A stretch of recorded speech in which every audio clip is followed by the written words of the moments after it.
시청자 여러분 안녕하십니까? 한 주를 시작하는 월요일 아침에 인사드립니다. 마켓 시그널 진행의 정보경입니다. 지난주 금요일 미국 시장은 부활절 연휴로 휴장을 했습니다. 한편 지난주 시장을 흔들었던 건 중동 전쟁을 둘러싼 여러 가지 헤드라인이었는데요. 이번 주는 트럼프가 예고했던 데드라인이 다가오기도 합니다. 지난주부터 다가오는 이번 주까지 시장의 이슈들 그리고 우리에게 보내는 시그널 바로 확인해 보시죠. 마켓 시그널 본격적으로 출발합니다.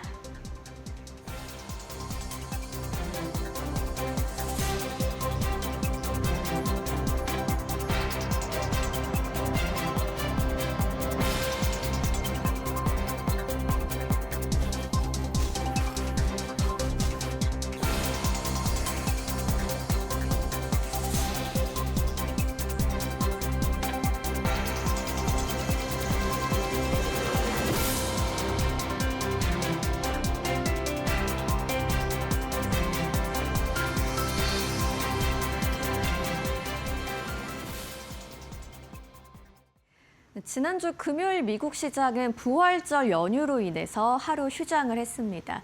거래일은 평소보다 짧았지만 변동성은 더 응축이 됐던 한 주였는데요. 지난 한 주간 뉴욕 주요 3대 지수의 흐름을 한번 가져와 봤습니다.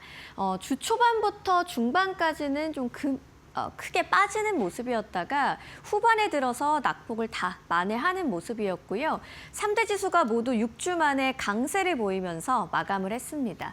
다우 지수가 1% 넘게 올랐고요. 나스닥은 2% 넘는 상승, S&P 500도 1% 넘는 강세를 보이면서 마감을 한 한 주였습니다.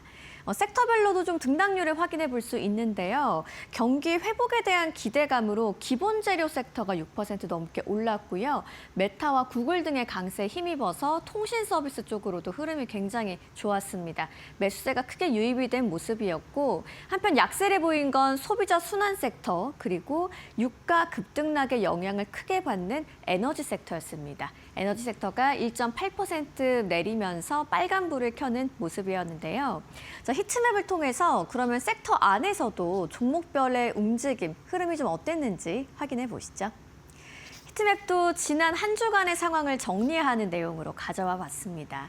먼저 빅테크들이 대부분 강세를 보였기 때문에 특히 앞서 보셨던 것처럼 나스닥이 2% 넘게 올라줄 수 있는 힘이 됐고요.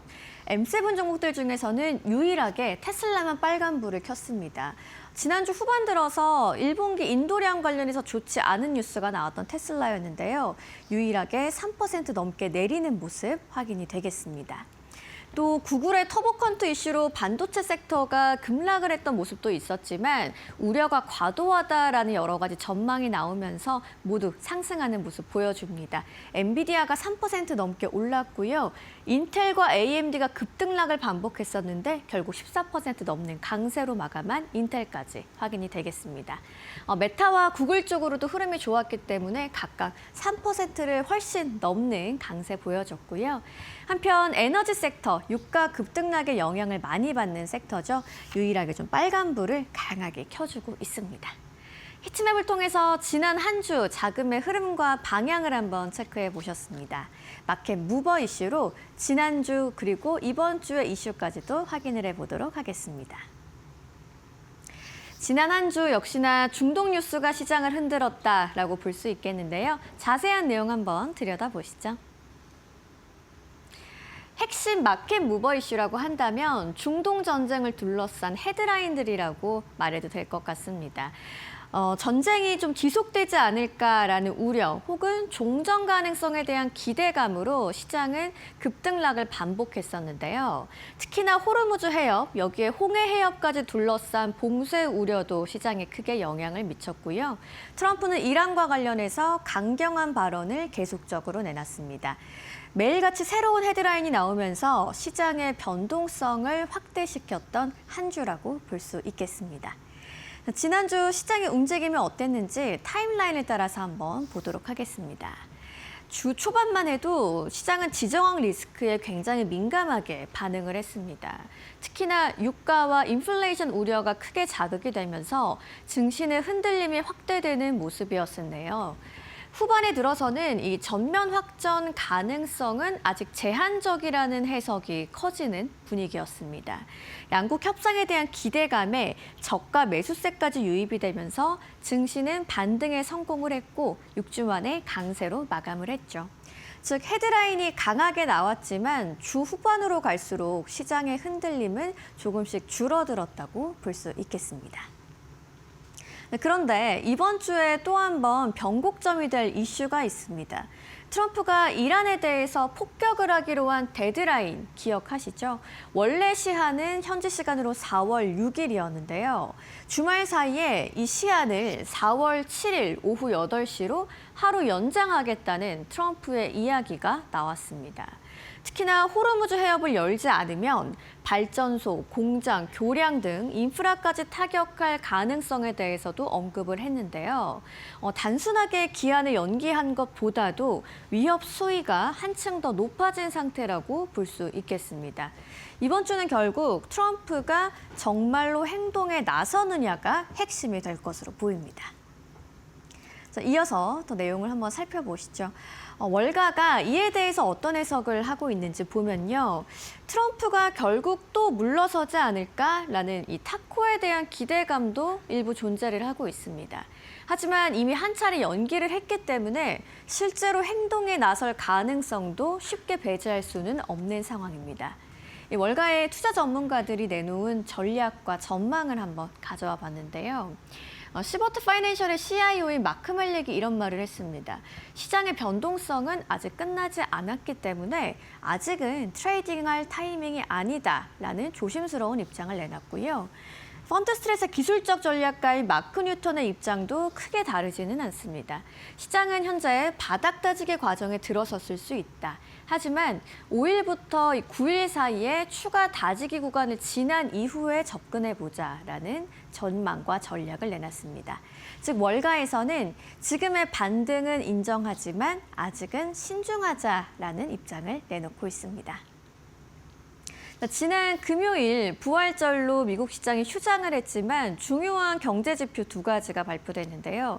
고용과 서비스에 관한 거였습니다. 아직 시장에 반영이 되지 않았지만 다소 엇갈리는 신호가 나왔는데요. 이 내용도 한번 자세하게 짚어보시죠. 먼저 고용 관련한 지표입니다. 미국의 3월 비농업 고용이 나왔는데 17만 8천 명이 증가한 것으로 나왔습니다. 시장의 예상치를 상회하면서 깜짝 반등이 나온 건데요. 한편 실업률은 4%대를 유지했고요. 노동 참여율은 하락한 것으로 나왔습니다. 겉으로 봤을 때는 견조했지만 이 속을 들여다보면 일부 둔화하는 흐름을 읽어볼 수 있었고요. 서비스업 관련해서도 지표가 나왔습니다. 미국의 3월 S&P 서비스업 PMI인데 확정치가 49.8로 나왔습니다. 확장 국면인지 위축 국면인지를 구분하는 기준선인 50을 하회하는 수치였고요. 3년 만에 최저 수준이었습니다. 즉 경기 둔화에 대한 신호는 명확하게 해석을 할 수 있었습니다. 이 핵심 구조를 한번 보시면 결국 고용은 강하게 나왔고 경기는 둔화되는 흐름이기 때문에 시그널이 다소 엇갈리게 나왔다고 볼 수 있겠고요. 이걸 긍정적으로 봐야 할지 부정적으로 봐야 할지 해석에 따라서 방향이 갈릴 수 있겠죠. 특히나 이번 주에는 시장에서 주목하는 또 다른 경제 지표인 CPI의 발표도 예정이 돼 있습니다. 특히나 이번엔 전쟁으로 인한 유가 상승을 반영하는 지표이기 때문에 인플레이션인지 경기 둔화인지 동시에 좀 확인할 수 있는 구간이 될 것으로 보입니다. 이 엇갈린 데이터 속에서 이제 시장이 방향을 선택해야 하는 순간에 직면했습니다. 지난주 그리고 이번 주까지 이어지는 마켓 무버 이슈 확인해 보셨고요. 종목들의 이야기도 확인하시죠. 마켓 무버 스탁 조민재 앵커가 준비했습니다. 4월 들어서 주요 빅테크들에 대한 월가의 시선은 어떻게 바뀌었을까요? 주요 IB 투자 의견들 함께 점검해 보시죠. 가장 먼저 엔비디아 가장 크게 울프 리서치 측에서 강력 매수라는 굉장히 강한 등급을 부여했습니다. 목표 주가가 273달러 선, 아직도 55%의 상승 여력을 가지고 있는 엔비디아라는 건데 그동안 워낙 AI 투자에 대한 천문학적인 자금들이 투입이 됐었죠. 그러다 보니까 데이터 센터가 증가하고 또 이게 반도체 수요가 폭증하는 구조가 계속적으로 이어지게 되면서 엔비디아가 S&P 500의 실적 성장을 주도할 것이라고 내다본 이 울프 리서치였습니다. AI에 돈이 몰릴수록 이 반도체 기업들이 가장 먼저 이걸 실적으로 가져가는 구조다라는 평가를 내렸고요. 마찬가지로 계속해서 이 웰스파고 측에서 AMD에 대해서 상당히 좀 긍정적인 그런 발표를 내놨습니다. 이 아마존이 아니라 AMD고요. 이 웰스파고가 실적 발표 전에 미리 사야 할 종목으로 AMD를 꼽았습니다. 이 데이터 센터용 칩 수요가 워낙 강한 데다가 AI 관련한 신제품 기대감까지 겹쳐 있는 AMD, 이 단기적인 상승 재료가 풍부하다는 분석이 나왔고요. 매수 등급에다가 목표 주가는 345달러, 아직까지도 거의 60% 이상의 상승 여력을 가지고 있는 거죠.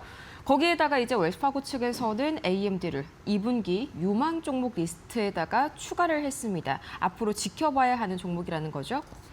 이어서 이 반도체 3대장 마지막으로 브로드컴 준비가 되어 있는데요. 이 시포트 리서치에서 새롭게 매수 의견을 냈습니다. 목표 주가는 430달러, 현재 주가 대비해서 37%나 상승 여력이 있다는 건데 브로드컴은 이 ASIC 반도체, 주문형 반도체로도 유명하고 또 AI 데이터 센터를 서로 연결해주는 네트워크 칩 기업으로도 상당히 유명하죠. 이 AI 인프라가 커질수록 반드시 필요한 부품을 이 브로드컴에서 공급을 하고 있기 때문에 안정적인 성장이 기대된다는 평가가 상당히 좀 지배적이었고요. 종합해보자면 이 AI 투자 확대의 효과가 본격적으로 이 엔비디아의 GPU, 또 데이터 센터 칩이죠. AMD, ASIC 반도체, 브로드컴까지 인프라 전반에 걸쳐서 나타나고 있다. 따라서 반도체 3사 모두 동반 매수 전략이 유효하다라는 것이 월가의 전반적인 시각이었습니다. 그럼 여러분이 다음으로 궁금할 하이퍼스케일러들에 대한 의견 어땠을까요? 마찬가지로 긍정적인 의견이 줄을 이뤘는데요. 이 마이크로소프트의 경우에는 벤치마크에서 매수 등급을 부여했습니다. 목표 주가도 450달러로 좀 커버리지를 게시를 했는데 앞으로도 20% 이상의 상승 여력이 좀 남아 있다는 거죠. 이 마이크로소프트 같은 경우에는 약간의 컨트롤 타워라고 생각을 하시면 편하겠습니다. 여러 가지 AI 서비스부터 또 클라우드까지 전부 다 갖춘 기업이죠. 그러다 보니까 AI를 중심으로 모든 서비스와 기술들을 연결해주는 일종의 허브, 컨트롤 타워 같은 기업이다라고 비유를 했고요. 구글도 마찬가지로 웰스파고 측에서 매수를 유지하고 목표가도 361달러, 아직까지도 20% 이상의 상승 여력을 가지고 있다는 겁니다. 이 클라우드가 예상보다 더 빠르게 성장하고 있다는 점을 긍정적으로 평가했는데요. 덕분에 실적이 예상치를 웃돌 가능성이 크다고 분석했고요. 이걸 재무적으로 좀 봤을 때는 그동안 좀 상당히 부담스러웠었던 KPX, 이 자본 지출이 상당히 좀 안정되고 있다고 평가했습니다. 현금 창출력, 우리가 free cash flow라고 하죠. 이 부분도 좋아지는 구간에 들어섰다고 평가했고요. 마찬가지로 아마존, 웰스파고 측에서 매수를 유지했고요. 목표가도 305달러, 현재 주가 대비해서 46%나 굉장히 높은 상승 여력을 가지고 있다는 분석이죠. 이 아마존의 클라우드 사업 AWS 매출이 빠르게 성장하면서 실적이 계속적으로 좋아질 것이란 분석이 줄을 이뤘고요. 또 자본 지출, KPX의 경우에는 좀 계속적으로 유지가 되지만 그만큼 매출이 커지면서 현금 흐름도 개선되는 구간에 있다라면서 긍정적인 입장을 밝혔습니다. 쉽게 얘기하자면 투자는 계속하지만 그것보다 더 빠르게 돈을 벌기 시작하는 구조로 바뀌고 있다고 진단한 것이죠. 종합해보자면 이 주요 하이퍼스케일러들은 이제 돈을 투자하는 단계에서 본격적으로 돈을 벌기 시작하는 단계로 넘어가는 구간이다. 마찬가지로 매수 전략이 유효하다라는 입장이 줄을 이뤘습니다. 이어서 주말 사이에 원자재 가격 한번 흐름 체크해 볼까요? WTI 국제유가는 0.47% 올랐습니다. 여전히 110달러 선을 상회하고 있는데 이 트럼프 대통령이 종전에 브리핑에서 보셨던 바와 같이 이란에게 제시했었던 최후 통첩 기한을 하루 더 연장했었죠. 이제 우리 시각으로 수요일 오전 9시가 바로 데드라인이 된 건데 협상에 좀 차질이 생기다 보니까 기한을 뒤로 미룬 거 아니냐 이런 불안감과 또 관망세가 동시에 지금 시장에 깔려 있습니다. 원달러 환율도 마찬가지로 1,510원 선에서 크게 떨어지지 않고 있는 모습인데요. 지난주부터 내내 굉장히 하이 레벨 유지하고 있다 보니까 수출주들 위주로 이제 본격적으로 타격이 올 수도 있다라는 불안한 전망까지 가세되고 있는 상황입니다. 이 비트코인과 금 가격은 큰 움직임은 없었고요. 미국채 10년물과 미국채 2년물 금리가 또 다시 한번 올라가고 있는 상황이죠. 고용 지표가 이 브리핑에서 보셨던 것과 같이 예상보다 굉장히 좀 강하게 발표가 됐습니다. 이 금리 인하 기대감이 낮아지게 되면서 마찬가지로 미 국채 금리는 장기물과 단기물 동반 상승하는 움직임이 나타났습니다. 지금까지 주말 사이에 있었던 매크로 지표 흐름까지 짚어봤습니다.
주말 사이 뉴욕 증시 이 5가지만큼은 반드시 알아가세요. 머스노 5 출발합니다. 드디어 이란 전쟁이 6주 차에 접어들었는데요. 생각보다 트럼프 대통령의 이 의도대로 흘러가지 않는 모습이 좀 연출이 되고 있습니다. 트럼프 대통령이 당초에는 화요일까지 예정이 됐었던 데드라인을 하루 더 연장하게 되면서 국제유가는 계속해서 상승 압력을 받고 있는 모습입니다. 트럼프 대통령이 이란에 제시했던 최후 통첩 기한을 하루 더 연장했습니다. 그는 자신의 SNS를 통해 화요일 저녁 8시라는 짧고 강렬한 메시지를 남겼는데요. 당초 예고했었던 공격 시한을 24시간 하루 늦추면서 이란 지도부의 마지막 결단을 촉구한 것으로 보입니다. 또 트럼프 대통령은 인터뷰에서 화요일 저녁까지 조치가 없다면 이란의 발전소와 다리는 모두 무너질 것이라면서 석기 시대로의 회귀를 다시 한번 경고하기도 했습니다. 이미 한 차례 유예와 연장을 거듭해온 터라 이번 데드라인이 중동 정쟁의 진짜 분수령이 될 전망인데요. 이제 전 세계의 눈은 백악관의 시기가 가리키는 현지 시각 7일 저녁 8시, 우리 시각으로는 수요일 오전 9시에 집중되고 있습니다. 위와 같은 소식이 전해지자 이 시각 WTI는 배럴당 112달러를 웃돌면서 여전히 높은 구간에 머무르고 있습니다.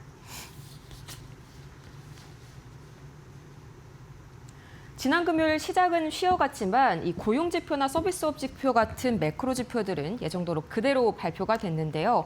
이 상황이 그닥 좋지만은 않았습니다.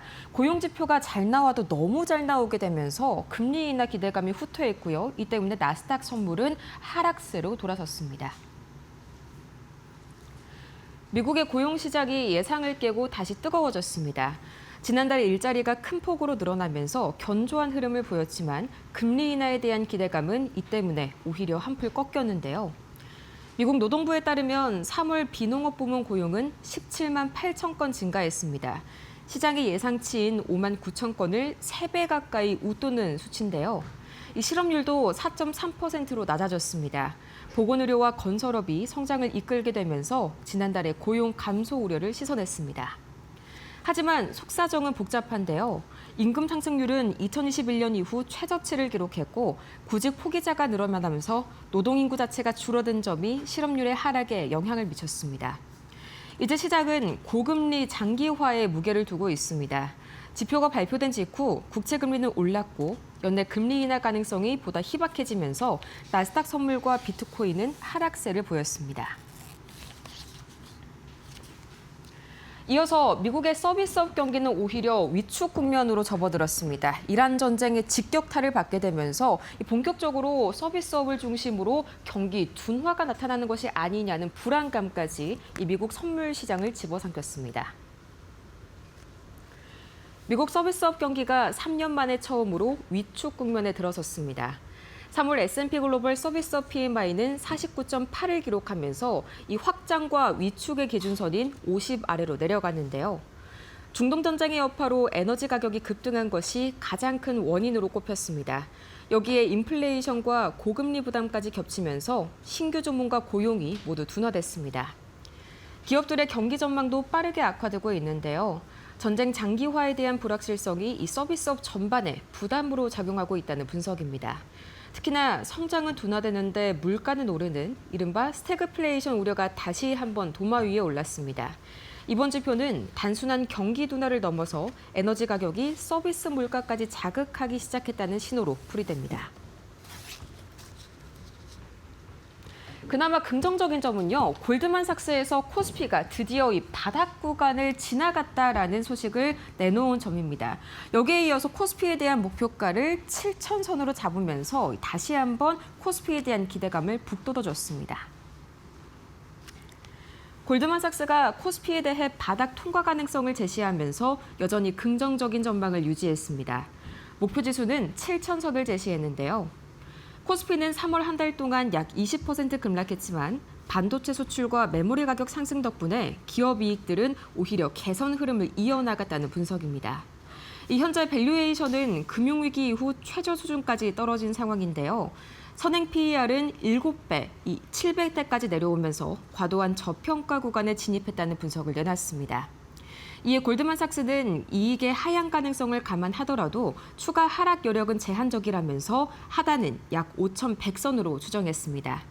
특히 메모리 가격 상승과 수출 증가가 이어지면서 한국 기업들의 이익 상향 흐름은 당분간 유지될 가능성이 크다고 봤습니다.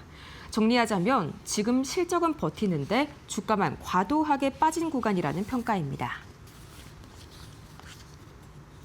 여기에 또 삼성전자가 이 천정부지로 오르는 메모리 가격에 한 방을 더해줬습니다.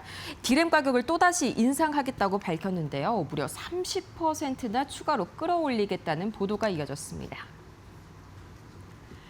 삼성전자가 1분기에 이어 2분기에도 디램 가격을 30% 더 올리기로 했습니다. 인공지능 AI 열풍에 메모리 반도체의 몸값이 그야말로 천정부지로 치솟고 있는 요즘인데요. 삼성전자는 최근 주요 고객사들과 2분기 공급가 협상을 마쳤습니다. 1분기 가격을 2배 가까이 올린 데 이어서 이번에도 추가 인상을 단행한 겁니다. 작년에 10,000원이었던 제품 가격이 이제는 26,000원대에 거래되는 셈인데요. 이렇게 빅테크 기업들이 AI 서버 구출에 사활을 걸면서 고성능 디램과 HBM 수요가 폭발하고 있고 물량 확보를 위한 긴급 주문이 쏟아지게 되면서 가격 상승을 견인하고 있다는 분석입니다. 특히나 내일 7일이죠. 1분기 실적 발표를 앞두고 시장의 기대치까지 치솟아지고 있는데요.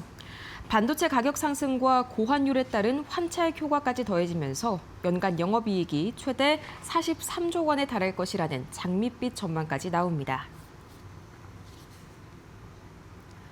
삼성전자의 디램 가격 인상 소식, 반대로 트럼프 대통령이 연장 기한을 하루 더 늘리게 되면서 계속해서 경계감이 짙어지고 있는 오늘 아침입니다. 지금 이 시각 이 코스피 야간 선물이 0.24% 하락하면서 이런 경계감을 그대로 반영해주고 있네요. 지금까지 주말 사이 반드시 알아야 할 5가지 살펴봤습니다.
월가에서 보내는 시그널을 확인하는 시간입니다. 월가 시그널 오늘도 신일섭 위원님과 함께합니다. 어서 오세요. 네, 안녕하세요.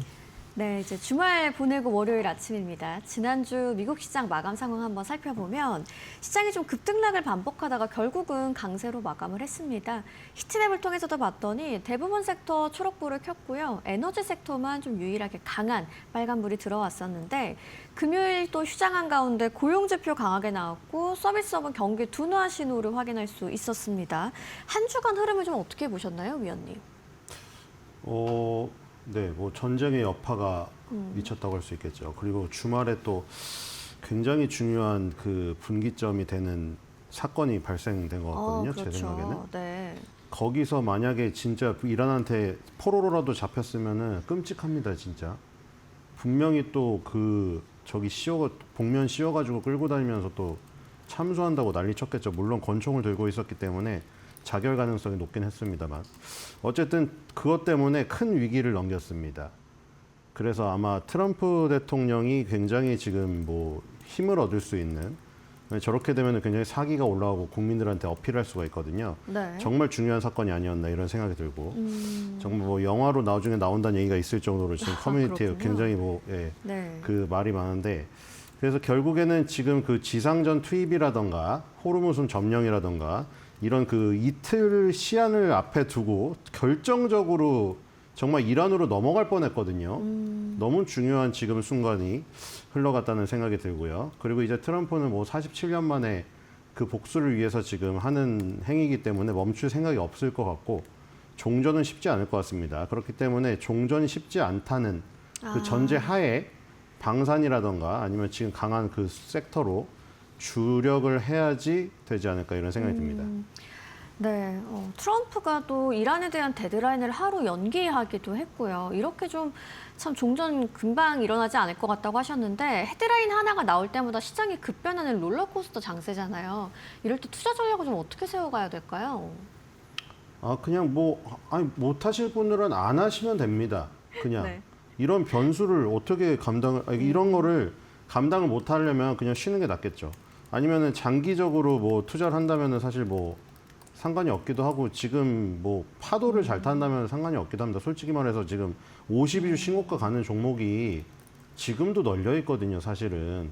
지금 뭐 GE 버너바나 캐터필러 같은 종목도 계속 가는 거 아실 테고 지금 요즘에 광통신이라던가 이쪽으로 엄청나게 센 거 아시잖아요. 그렇기 때문에 그쪽으로 뭐 잘 타시는 분은 사실 상관이 없죠. 방산으로 잘 타던가. 그렇기 때문에 미국 시장에는 너무 많은 종목들이 있기 때문에 미국 시장에 미국 종목만 있지가 않아요. 전 세계 종목이 다 상장되어 있기 때문에 심지어 중국 종목도 있기 때문에 그럼 중국이 이득을 볼 수도 있지 않습니까? 지금 상황에서. 그럼 이제 그쪽에 투자를 하면 되겠죠. 네, 알겠습니다. 변동성이 워낙 크기 때문에 투자자분들 어느 때보다 좀 신중한 전략을 펼치셔야 할 텐데요. 이럴 때도 좋은 종목, 좋은 섹터는 반드시 있기 마련이죠. 오늘 월가 시그널에서 키워드로 바로 확인해 보겠습니다.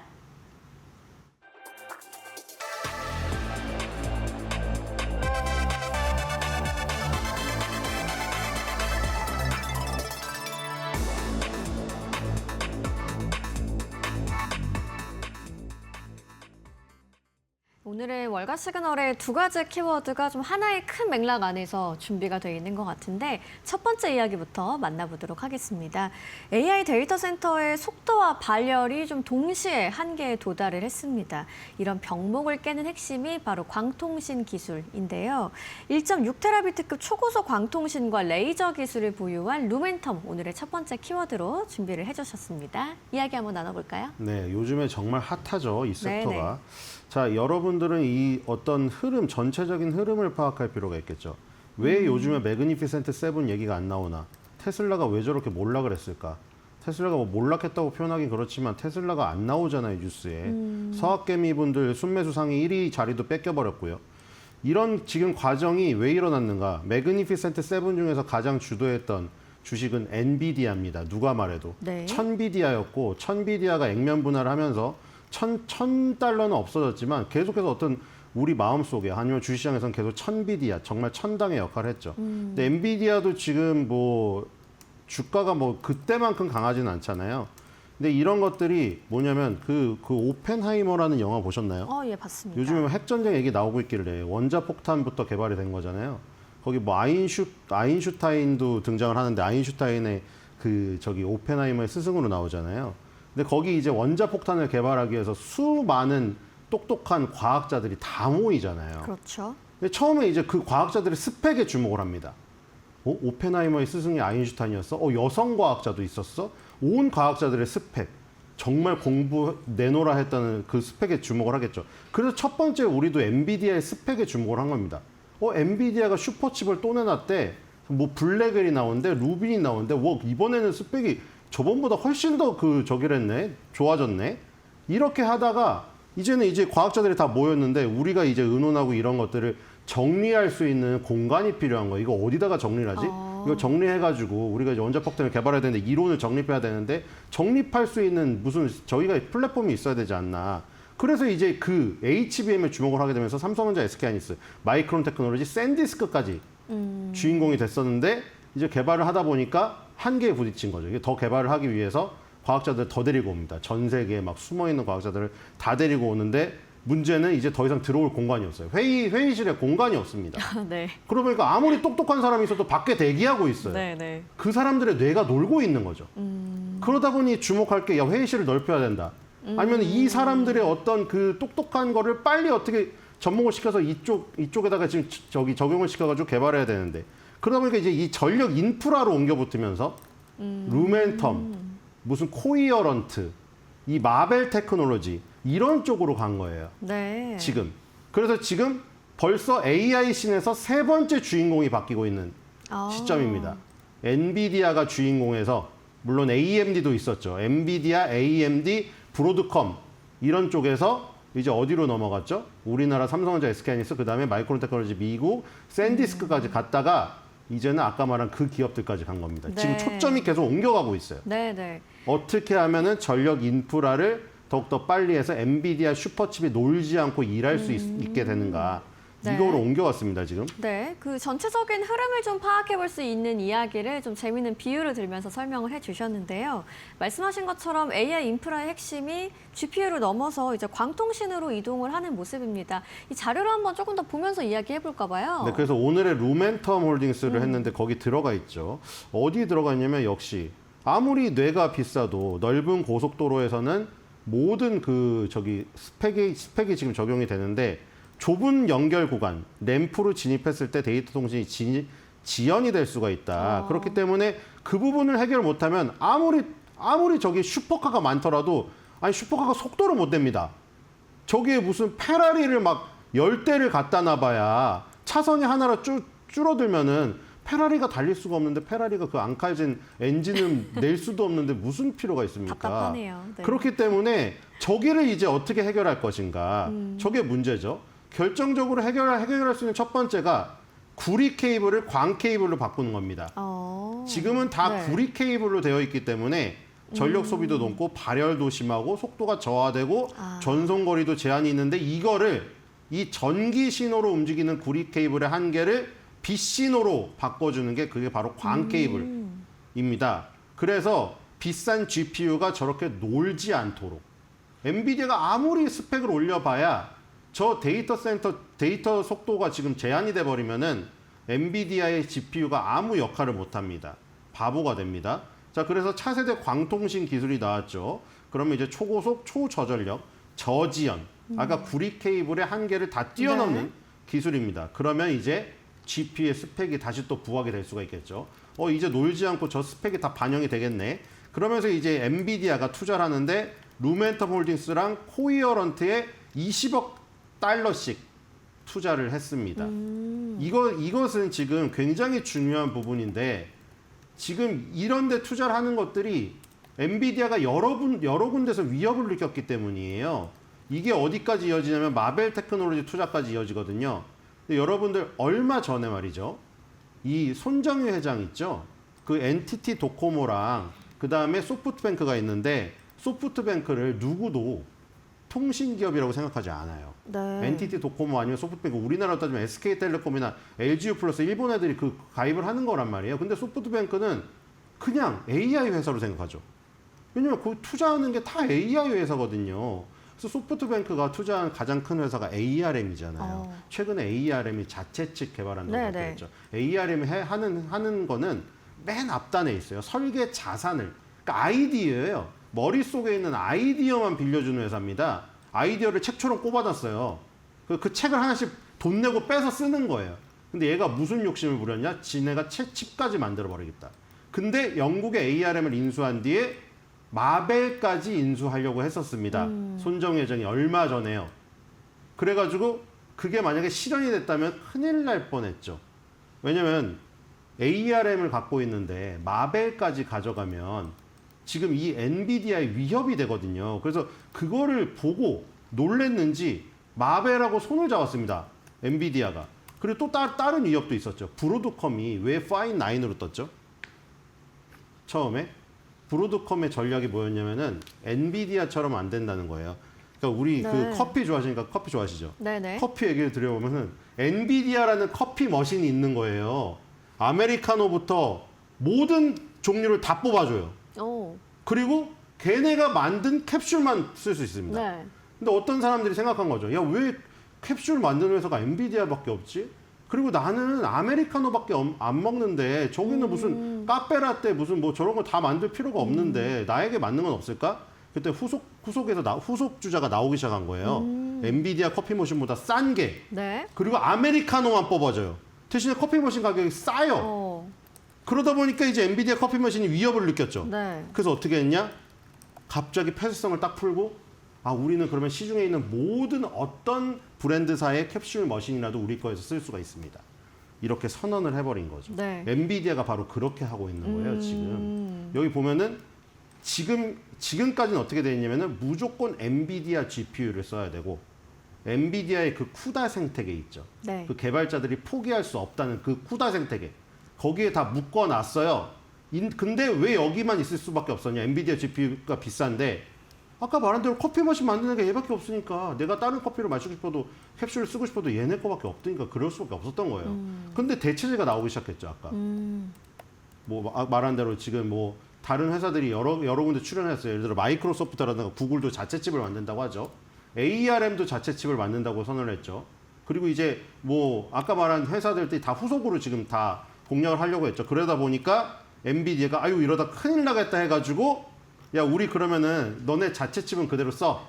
대신에 우리가 엔비디아 NVLink라는 플랫폼을 만드는데 여기에 마벨의 통신칩을 결합해 놓을 테니까 너네 칩을 쓰는데 대신에 우리 요 시스템 안으로 들어와서 써라. 그렇게 한 거죠.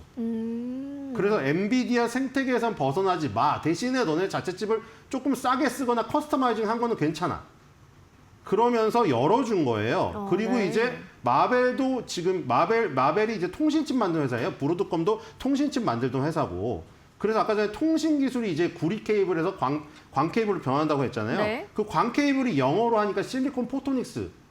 요즘에 실리콘 포토닉스가 지금 뜨고 있는 거예요. 광통신이. 빛을 이용한 데이터 전송 이게.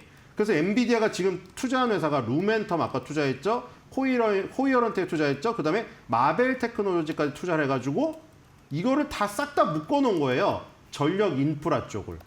그러니까 이제 엔비디아가 계속 칩의 스펙만 강조하다가 너무 비싸서 반기를 드는 반군들의 막 진군이 시작되니까 야 너무 우리 세게 나간 것 같다. 조금 죽이고 대신에 우리가 이런 생태계를 만들어 놓을 테니 너네가 자체 칩을 쓰긴 하지만 여기로 들어와서 써라. 이 수영장에서 써라. 이렇게 하면서 조금 죽이면서 연 거죠, 엔비디아가.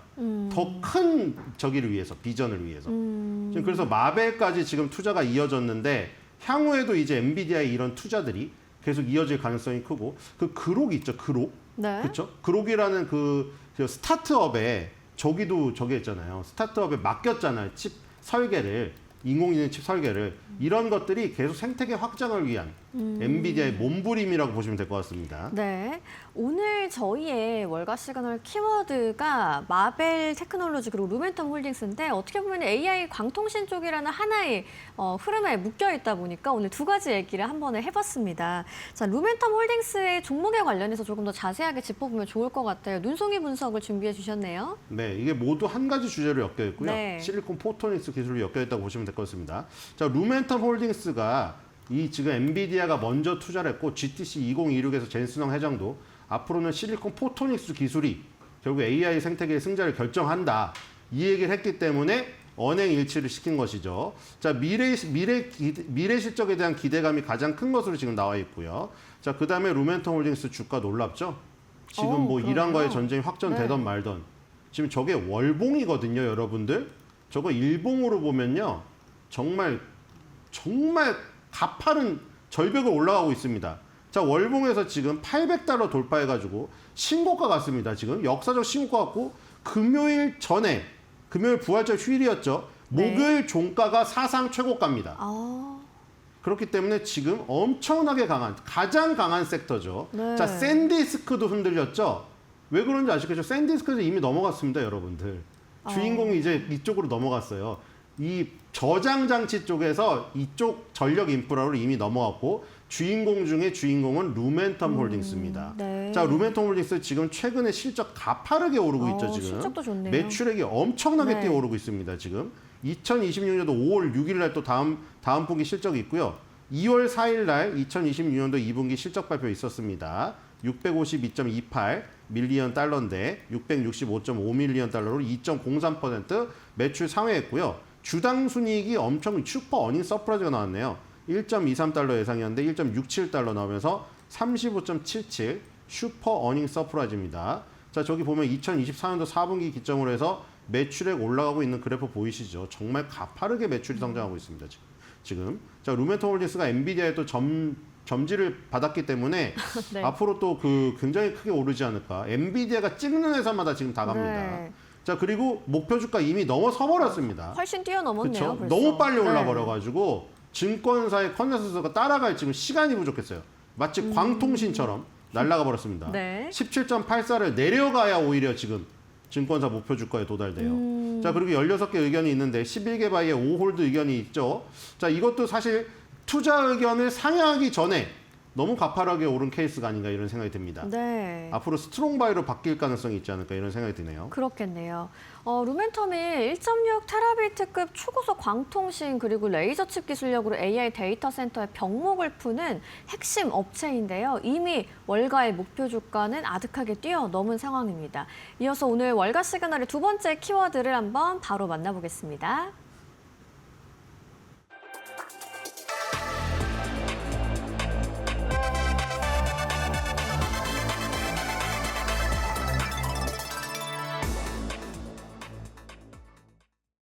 오늘 월가 시그널을 통으로 아우르는 이야기가 바로 AI 광통신 관련한 이야기인데 아까 살짝 언급을 해드렸던 마블 테크놀로지를 오늘 두 번째 시그널 키워드로 조금 더 자세하게 한번 들여다보도록 하겠습니다. 네, 아까 실리콘 포토닉스 나왔죠. 광반도체입니다. 그래서 이제 네네. 그 광원을 레이저로 쓰는 그러니까 실리콘 기판 위에 구리선으로 연결된 그 전기로 통하던 통신을 빛으로 변환시킬 겁니다. 근데 저 그림에서 보시면 아시겠지만 앞으로 그러면 어디가 또 발전할 것 같습니까? 패키징 아닌가요, 저거? 왜냐면 저거 칩 위에 구리선이 그동안 있었는데 여러분들 옛날에는 구리선이 바깥으로 스파이더처럼 이렇게 있었잖아요. 네. 옛날에 칩 그림 보면 이미지. 근데 이제 그 자리가 없다 보니까 어떻게 됐죠? 밑에 솔더볼이라고 볼을 붙이는 걸로 됐죠. 그러다가 이제 기판과 기판 사이에 간격을 줄여야 되니까 요즘 어떻게 됐나요? 그냥 다이 투 다이라고 기판을 다 붙여버리고 거기다 이제 플라스틱 기판이 또 뜨니까 아예 유리 기판으로 사이가 없게 만들고 지금 계속 줄어들고 있죠. 근데 그 위에 이제 또 광원을 바꾼답니다. 그럼 이제 이 조합에서 그러니까 저걸 여러분들 그냥 아파트 단지라고 생각하시면 돼요. 아파트 단지 안에 새로운 건물들이 입주를 하면 그 설계도를 다시 짜야 될 거 아닙니까? 그리고 어떻게 구성을 할 건가? 여기서 이제 갈리는 거죠. TSMC 파운드리냐, 삼성전자의 파운드리냐, 뭐 글로벌 파운드리냐 이런 거에서 갈리는 것이고. 자, 그렇기 때문에 이제 광반도체가 핵심이라는 거 아까 엔비디아 젠슨왕 회장이 GTC 2026에서 밝혔다고 말씀을 드렸고요. 네. 마벨 테크놀로지는 뭐를 하는 회사냐? 일단 팹리스입니다. 팹리스. 네. 뭐 엔비디아도 팹리스죠. 지금 대부분의 기업이 다 팹리스예요. 공장이 없습니다. 제조는 다 TSMC가 하는 거고 설계를 하는 건데 그러면 이렇게 되면 엔비디아는 이 슈퍼칩, GPU를 설계를 하죠. GPU, CPU 탑재된 뭐 슈퍼칩을 설계를 하는데 슈퍼칩을 설계를 하고 마벨 테크놀로지는 뭐를 설계를 하냐? 통신칩을 설계를 하는 겁니다. 이 두 설계 업체의 설계 시너지를 합쳐서 설계도를 그려 그걸 TSMC가 조합하여서 만들어주는 구도가 형성되는 거예요. 결국 그래서 구현하려고 하는 것은 아까 그거죠. 구리선이 갖고 있는 한계. 아무리 GPU의 성능을 높여도 이제 이 병목 현상 때문에 더 이상 GPU의 그 스펙만으로는 이 해결이 안 되는 이 부분을 해결하기 위한 그 부분. 네. 그래서 마벨을 데리고 온 거고 아까 전에 살짝 그 얘기가 나왔죠. 처음에 무슨 회사인지 기억이 안 나네 갑자기. 네, 지금 엔비디아를 추격했던 그 회사 있잖아요. 그 회사가 통신칩 1위잖아요. 근데 그 회사를 추격하기 위해서 마벨을 데리고 온 겁니다. 견제하기 위해서. 왜냐면 자꾸 커스터마이징 칩을 만들어가지고 엔비디아를 지금 계속해서 아까 전에 말한 대로 커피 머신인데 싸게 하는 거예요. 아메리카노만 먹는 사람들은 아메리카노 전용 커피 머신을 만들고 카페라떼 먹는 사람은 카페라떼 전용 커피 머신을 싸게 뿌려버리면 엔비디아처럼 모든 커피를 만드는 커피 머신 회사가 파이가 줄어들게 되겠죠.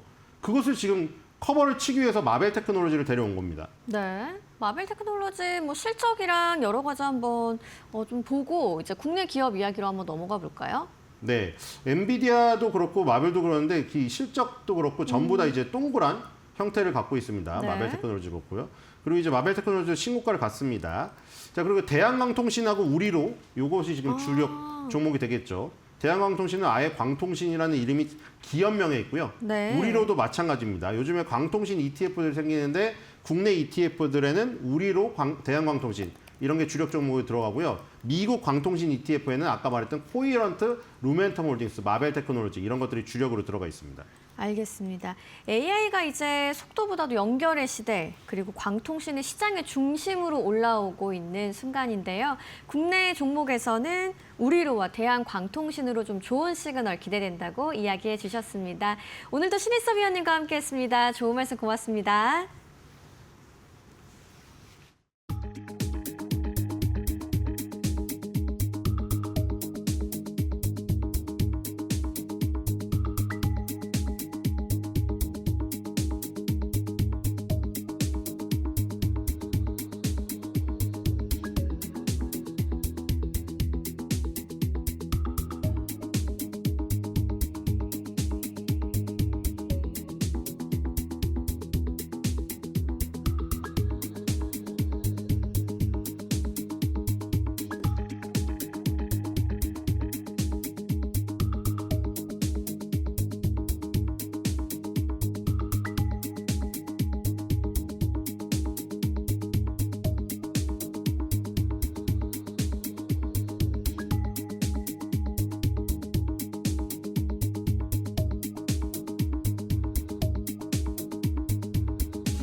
외신에서 주목하는 국내 기업과 이슈에 대해 살펴봅니다. 숨겨져 있는 투자 정보 드리는 히든 글로벌 시간, 오늘도 조호진, 탁기훈 대표와 함께합니다. 어서 오세요. 예, 안녕하세요. 네, 벌써 또 한 주 시작을 앞두고 있는 월요일 아침이네요. 예. 오늘 이 주말 사이에 나온 인사이트, 첫 번째로 어디서 가져오셨나요? 예, 삼성전자가 이제 7일 날, 오늘 6일이니까 이제 내일 이제 그 잠정 실적 발표합니다. 삼성전자는 많은 분들이 아시겠지만 일단 잠정 실적 전체 영업이익이 얼마인지를 갖다 설명하고 그 다음에 좀 한 몇 주 있다가 이제 전체 실적을 다시 이제 설명합니다. 그렇게 두 가지 나눠 설명하는데 어쨌든 이제 7일 날 잠정 실적을 설명하는데 그때 삼성전자 잠정 실적이 대충 얼마 날 것인가라는 게 초미의 관심사인데 로이터가 거기에 대해서 집계를 한 것을 발표했습니다. 로이터도 이제 그 자기들의 임의로 발표한 것이 아니고 증권사를 다 모아놨더니 컨센서스가 얼마 된다라고 발표를 했는데 컨센서스는 41조 원입니다. 오. 41조 원인데 이 컨센서스만 맞다 할지라도 작년에 삼성전자 전체 영업이익이 43조 원이었거든요. 그러면 한 분기에만 작년 영업이익 전체를 갖다가 거의 비슷한 정도의 삼성전자 실적을 발표하는 것이기 때문에 시장에 엄청난 이제 그 관심을 받고 있습니다. 네, 이 작년 1년치를 그냥 한 분기에 전부 다 벌어들이는 셈이네요. 뭐 해외 증권사들은 지금 이렇게 좀 예상을 하고 있습니다만 국내 증권사들의 의견은 또 어떤지도 궁금하네요. 네. 국내 증권사도 개별적으로 이제 실적 전망치가 다 다른데요. KB증권은 40조 원, 키움증권은 43조 원, 메리츠증권이 사실 전 세계 모든 증권사를 통틀어 가장 높은 이제 그 전망을 발표했습니다. 메리츠증권 54조 원을 발표했습니다. 54조 원이면 아까 제가 말씀드린 대로 삼성전자가 작년에 전체 영업이익이 43조 원이었으니까 43조 원을 갖다가 무려 10% 더, 10조 원이나 더 많은 어떤 금액을 갖다 벌어들인 것이기 때문에 메리츠증권이 전망이 맞을지 또 이에 따라서 그다음 증시가 어떻게 흘러갈지 주목하시면 좋을 것 같습니다. 네, 결과적으로는 이런 모든 게 다 이제 AI 수요가 촉발한 메모리 반도체 가격 상승이라고 볼 수가 있겠죠.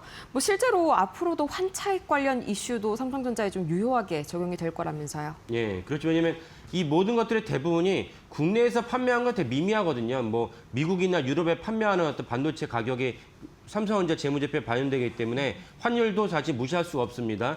우리가 일반적으로 생각했을 때는 한 1,400원 왔다 갔다 하고 뭐 그전에는 뭐 1,200원에 왔다 갔다 했지만 1,200원 기준에는 벌써 15% 이상 1,500원 기준으로 올라갔으니까요. 그 정도 반영이 되고 1,400원 기준에도 1,500원이면 10%까지 아니지만 5% 이상 시장에 그 재무제표에 반영이 됩니다. 이런 것들도 결국 삼성전자에게 우호적인 환경이다 볼 수가 있고 그리고 이제 더 중요한 것은 반도체 판가가 판매 가격이 이제 상승하기 때문에 작년 9월부터 엄청나게 지속적으로 판매 가격이 상승했습니다. 근데 저희가 말씀드린 대로 한다면은 올해 1분기에도 전년 동기 대비 40% 이상 성장을 했고 이런 것들이 그대로 적용되기 때문에 40조 이상은 무난히 돌파할 것으로 보고 저는 사실 메리츠증권에 50조 원을 갖다가 비중을 두고 있습니다. 그래서 환율 상승, 그다음에 아까 말씀드린 판가 상승 갖다가 다 같이 합친다면 삼성전자가 1분기에만 그 사실 지난 분기에도 사실은 삼성전자 역대 최고 영업이익을 찍었는데 한 분기 만에 다시 또 이렇게 역대 최고 영업이익을 갈아치울 것으로 예상이 됩니다. 네, 다만 모든 사업부가 다 장밋빛인 건 아니잖아요. 좀 문제가 되는 사업부가 있다면 어떤 게 있을까요? 예. 그 문제가 되는 사업부를 갖다가 이제 메리츠증권 보고서 본다면 파운드리 사업부는 여전히 이제 1조 원 이상의 적자를 갖다 예상을 하고 있습니다. 이 부분도 저희가 계속 그 알려드린 것과 괴를 같이 하는데 예를 들면은 삼성전자 주총 직전에 미국에 있는 매체 일렉트릭이 이제 테슬라 전문 매체인데 테슬라에 납품하기로 했던 AI6 칩이 사실 수율 문제로 6개월 이상 연기됐다라고 발표를 했고 저희가 그 부분을 말씀드렸는데 직후에 주총에서 이렇게까지 정확하게 말하지 않았지만 어쨌건 일렉트릭에 보도한 것 같이 테슬라 AI6 칩에 대해서 유예를 한다라고 이제 삼성전자 주총에서 확인했거든요. 네. 그렇다면 아까 말씀드린 수율 때문에 제대로 나오지 않아서 그래서 테슬라에 납품하기로 한 것이 실제 늦어졌는 것이 확인된 셈입니다. 그렇다면 파운드리 사업부가 여전히 3년 전에, 4년 전에 15% 수율보다는 좋아졌지만 생각보다 수율이 좋진 않다. 수율이 좋아진다면 한 70%, 80% 올라와야 되는데 그래도 여전히 일렉트릭 같이 보던 대로 테슬라 AI6 칩은 되게 전략적으로 중요한 제품임에도 불구하고 그 수율이 60% 미만이 난다면 여전히 파운드리 사업부가 가야 될 길이 멀다라는 것을 알 수 있고 이 점도 역시 그 메리츠증권의 보고서대로 잠정 실적을 발표하지만 파운드리 사업부가 1조 원 이상 영업 적자를 갖다 예상하고 있습니다. 그러니까 파운드리 사업부는 여전히 이제 그 수율을 갖다 높여야 될 중요한 어떤 그 과제에 직면하고 있다. 수율을 높이기 위해서 어떻게 했냐? 임시로 여러 가지 갖다 바꾸는 것도 중요하지만 설계 도면을 갖다 완전히 뜯어고치는 것도 중요한 어떤 그 해결해야 될 과제입니다. 도전해야 될 과제입니다. 뭐 시간이 늦어지고 스스로가 문제가 있던 건 자인하는 셈이지만 그렇지 않고서는 이걸 획기적으로 높일 수 없다는 전망에 의견이 좀 이렇게 그 높아지고 있습니다. 역시나 파운드리 사업부는 아직까지는 좀 발목을 상당히 잡고 있는 그런 모습이네요. 근데 이렇게 뭐 1조 원 가까이 적자를 예상함에도 불구하고 메리츠증권은 53조 원의 영업이익을 벌어들일 거다라고 밝힌 거잖아요. 뭐 이렇게까지 긍정적으로 보는 근거가 어디에 있는지 궁금합니다. 예, 결국은 범용 디램이 영업이익이 70%를 넘어설 거로 여겨집니다. 그 범용 디램이 70% 넘어설 거라는 거는 최태원 회장이 최근에 이제 실권별을 갔다 와서 기자들과 이제 이런저런 질문하는 회담하면서 거기서 나왔죠. HBM보다 범용 디램 영업이익이 더 높다. 그래서 고민이 된다라고 얘기를 하셨어요. 그러니까 같이 범용드램 판매하니까 뭐 SK하이닉스는 범용드램의 영업이익 70% 넘고 삼성전자는 범용드램의 영업이익 70% 이하로 떨어질 일이 없다고 봐야겠죠. 왜냐하면 다 같은 제품이기 때문에. 그래서 삼성전자의 범용드램 역시 영업이익이 70% 넘기 때문에 그리고 환율까지 감안하면 70% 훌쩍 넘는다고 봐야 됩니다. 그래서 이런 어떤 범용드램의 판가가 높아지면 삼성전자 영업이익이 50조가 넘어설 거라고 이제 메리츠증권은 전망한 것이고 저도 그 전망에 이제 동의하는 것입니다. 그렇다면 우리가 또 다른 질문이 무엇이냐? 삼성전자가 HBM 납품했다고 그러는데 그 효과는 얼마나 될 것이냐라고 이제 의문을 다시 본 분도 계실 텐데 삼성전자 HBM을 납품을 했겠지만 저희 코너 계속 쭉 팔로우 하신 분들은 아시겠지만 납품을 했겠지만 물량 크지 않을 것이다. 왜? 삼성전자 처음부터 원C에 대한 물량 갖다가 전체 웨이퍼의 물량 갖다가 10% 정도 비중을 차지하고 있기 때문에 범용 드램이 더 많고요. 그렇다면 사실은 HBM이 가져오는 재무제표에 가져오는 어떤 영향력은 크지 않다. 이런 점에서 사실은 삼성전자가 50조이 넘는다면 엔비디아에 납품하는 HBM보다는 범용 드램의 판가가 올라갔기 때문에 삼성전자 영업이익이 50조 넘어섰다. 이렇게 이해하시면 될 것 같습니다. 네, 실제로도 또 주말 사이에 디램 가격 인상 소식이 나왔었던 삼성전자였었죠. 그런데요, 이게 지난주 후반 들어가지고 계속 좀 중국 쪽에서 이 반도체 가격이 떨어지고 있다는 뉴스가 계속 들려오던데, 뭐 이거는 크게 영향을 미치지 않을까요? 이유가 어디에 있을까요? 예, 그 디램 익스체인지의 이제 보도인데, 그 디램 익스체인지 스팟 가격, 그러니까 분기 가격, 뭐 매달 가격 이런 것이 아니고 당일날 어떻게 이제 디램에 대해서 가격 결정되는지 스팟 가격인데 스팟 가격이 계속 올라갔다가 멈췄다라는 뉴스가 전해지면서 우리 시간에도 또 심지어 마이크로도 영향을 주긴 했습니다. 하지만 전체적으로 무엇이냐? 해당 가격은 PC에서 일부 이제 국한된 것이고 중국 시장 일부 국한된 거기 때문에 제가 오늘 말씀드린 대로 전체적인 디램 판가는 계속 올라가고 있고 일부 PC 가격에서 일단 멈췄는데 멈춘 것이 어떤 것 때문에 멈췄는지 모호합니다. 예컨대 해당 가격이 상승 멈췄다는 것은 사재기가 일단 이제 줄어든 것인지 왜냐하면 전쟁 발발하면서 민심이 흉흉하니까 야 PC에 대한 수요가 좀 줄어들었어 이런 분석도 있는 것이고 두 번째는 사재기의 수요를 멈춘 것인데 두 번째 어떤 것이 멈췄냐 중국엔 창신 반도체 있지 않습니까? 창신 반도체가 계속 물량을 확대한다고 그러니까 물량 확대한 것에 대해서 그렇다면 적어도 중국 내에서는 더 이상 판가가 올라가는 이유가 적지 않느냐 이런 해석도 동시에 있습니다. 그래서 정확하게 무엇인지는 좀 더 시간이 지나봐야 되지만 어쨌건 그것이 전체적으로 판가를 갖다 낮춘 데는 큰 영향은 없다. 왜냐하면 전체 판가 올린 것은 그 서버용 디램에 대해서 판가가 올라간 것이지 PC 시장이 사실 크지 않습니다. 그래서 중국 내에서 더 적은 PC 시장이기 때문에 이것이 추세가 있는지를 갖다가 시간을 두고 봐야 되겠다라고 말씀드리겠습니다. 네, 중국 내 그것도 PC 시장에 한정된 이야기이기 때문에 이 전체 판가에는 유의미한 영향이 없을 것이다. 다행입니다. 이런 분석이 나왔고요. 이어서 두 번째 이슈, 다음 이슈로 한번 넘어가 보도록 할까요? 두 번째 이슈는 SK하이닉스 쪽에서 가지고 오셨다고요. 예, SK하이닉스이고 사실 오늘 보도드린 내용을 자세하게 살펴보시면 SK하이닉스보다 더 큰 영향을 받는 종목은 한미반도체일 것이다 알게 되실 것입니다. 그래서 한미반도체에 좀 그 주가 영향을 주는 사안이라 할 수 있겠습니다. 네, 어느 언론사에서 가져오셨나요? 뭐 예. 자세한 내용도 함께 보시죠.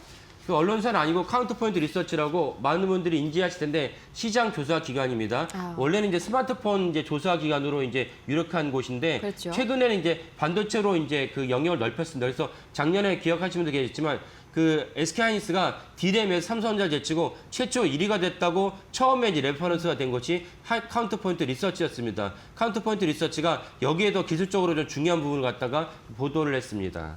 네, 기술적으로 중요한 부분이요. 이 HBM4 16단에 하이브리드 본딩이 좀 도입될 것이다. 이런 전망이 나왔는데 하이브리드 본딩이 뭔지에 대해서 일단 설명이 좀 필요해 보이네요. 예. 그 HBM에 대해서 이미 많은 분들이 아시겠지만 원래는 이제 낸드를 갖다가 원래는 이제 D를 갖다 8장을 묶었습니다. 그러다 나중에 이제 12장을 묶었다가 이번에 HBM4를 갖다 내놓을 때는 HBM4는 이제 12장으로 내놨습니다. 근데 그다음에 12장 내는 것도 속도에 대해서 쫓아가지 못하니까 그럼 12장에서 더 나가서 16장 내놓자. 16장 내놓으려면 어떻게 되냐? 같은 이 JDEC이라고 해가지고 전체 반도체 표준을 해주는 곳에서 그 HBM에 대한 두께를 갖다가 높이지 않았어요. 높이지 않다 보니까 12장에서 16장으로 하려면 어떻게 되냐? 기존에 했던 12장 붙인 공간을 갖다 없애야 됩니다. 그러니까 기존에 12장을 갖다 붙인 공간을 범퍼로 해서 우툴투툴한 돌기가 있어가지고 어느 정도 열기도 차단하면서 그 다음에 다른 방식으로 이제 그 어느 정도 보완을 했었는데 이거를 갖다 돌기를 싹 없애고 다 같이 바로 붙이자. 바로 붙이자는 것이 하이브리드 본딩입니다. 하이브리드 본딩은 최소한 12장에서 16장 넘어갔을 때는 반드시 필수적으로 적용된 기술입니다. 이 적용된 기술을 갖다가 이제는 이제 그 HBM4에서 아까 말씀드린 대로 12장 괜찮지만 16장 넘어갈 때는 SK하이닉스가 전격적으로 도입을 하기로 했다는 것이 카운터포인트 리서치의 이제 이번에 보고서입니다. 이 부분을 자세하게 설명드리도록 하겠습니다. 네, 쉽게 얘기해서 이제 돌기죠. 범프가 없는 연결 방식을 이제 우리가 하이브리드 방식이라고 하는데 이 하이브리드 방식으로 넘어가게 되면서 원래 기존 강자였던 이 한미 반도체 입지가 좀 흔들릴 수 있지 않을까요? 예, 그렇습니다. 그래서 그 범프라는 게 이제 아까 말씀대로 D램의 각 장에서 뛰어넘는 어느 정도 간격을 벌리게 하는 어떤 역할을 했던 이제 장치인데 범프가 있는 한 아까 말씀대로 12장, 16장 넘어갈 때는 한계가 있다. 왜? 제2덱에서 그 HBM의 두께가 더 넓혀지지 않았기 때문에 같은 높이에서 12장에서 16장 넘어가야 되니까 그러다 보니까 한계가 있다니까 범프를 없애버리자라고 했습니다. 그래서 범프를 없애면서 하이브리드 본딩에서 최강자가 어디냐? 네덜란드 배시입니다. 그러면 한미 반도체는 범프가 있는 상태에서 최강자였지만 하지만 범프가 없는 상태로 넘어가는 기술에서는 배시가 최강자이기 때문에 이런 점에서 한미 반도체 주가에 영향을 줄 수 있는 사안입니다. 그러면 범프가 없을 때 사실은 없으면 좋지만 그에 따라서 기술 난이도가 있기 때문에 한미 반도체가 아직은 SK하이닉스에다가 납품을 하지 못한 상태로 이제 업계에서 알려져 있습니다. 이 때문에 제가 아까 처음에 설명드린 대로 이 사안이 그대로 시장에 퍼지게 된다면 시장이 이 사안을 갖다가 수용하게 된다면 한미 반도체 주가에 영향을 끼칠 수 있다라고 말씀드린 것이 그 이유 때문입니다. 네, 네덜란드 배시가 대신해서 좀 부각을 받고 있다. 그럼 이렇게 좀 범프가 없는 상태로 D램을 붙여야 된다고 한다면 중요하게 생각되어지는 공정이 또 하나 부상하고 있다고요? 어떤 예. 공정이죠? 그러니까 범프를 없애다 보니까 D램 반도체 그 표면에 갖다 바로 붙여야 되니까 이물질이 없어야 됩니다. 이물질이 없어야 되는 동시에 D램 반도체 표면이 아주 평탄해야 됩니다. 아주 평탄한 것이 어느 정도 평탄해야 되느냐?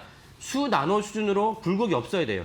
그러다 보니까 이걸 평탄하게 하면서 이물질을 없애는 공정이 이제 CMP였는데 CMP의 강자가 어디냐? 어플라이드 머티리얼스입니다. 그래서 이번 그 카운터포인트 리서치에도 어플라이드 머티리얼스랑 배시가 계속 언급되고 있습니다. 물론 여기에 한미 반도체는 언급되지 않았어요. 하지만 누가 봐도 아까 말씀드린 범프의 강자 그 원래 12단의 강자가 이제 한미 반도체인데 바로 하이브리드 공정으로 넘어가면서 하이브리드 공정의 최강자가 배시라 말씀드리지 않았습니까? 그렇다면 누가 이 업계 현황을 다 알고 있는 사람 입장에서는 아 한미 반도체에 영향을 줄 수밖에 없는 대목이구나. 그래서 어플라이드 머티리얼즈를 갖다가 계속해서 카운터포인트 리서치에서 주목을 하고 있고 또 다른 게 배시를 우리가 다 알고 있기 때문에 그렇다면 이제 두 종목이 12단, 16단 넘어갔을 때 두 종목의 매출이 올라갈 수밖에 없다. 상대적으로 한정된 파이라는 관점에서 봤을 때는 상대적으로 한미 반도체의 매출과 영향력이 축소될 수밖에 없다라는 것을 우리가 알 수 있는 대목입니다. 네, 이렇게 어플라이드 머티리얼즈 이야기를 들으니까 딱 저희가 2주, 3주 전에 보도드렸었던 이 기사 한 가지가 떠오르네요.